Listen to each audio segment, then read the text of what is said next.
PLT Ketua DPD Partai Golkar Sumsel Bobi Rizaldi Adityo mengaku prihatin atas kasus yang menimpa mantan Ketua DPD Partai Golkar Sumsel sekaligus mantan Bupati Muba, Dodi Reza Aliknudin.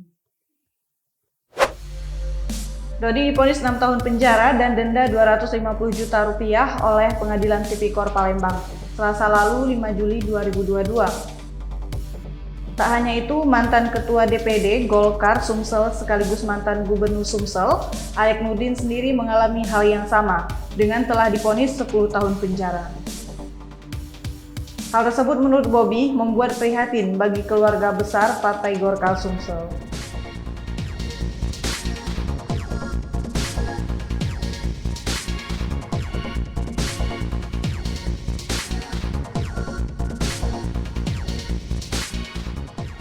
Menurut anggota Komisi 1 DPR RI ini mengingat keduanya adalah kader Golkar, partainya bisa saja memberikan bantuan hukum jika diminta. Sementara dalam Musdalub itu sendiri, Bobi dipastikan menjadi calon tunggal dan aklamasi pengganti Dodi Reza Aliknudin. Memimpin Partai Pohon Beringin tersebut hingga 2025, mengingat tidak ada calon lain yang akan maju.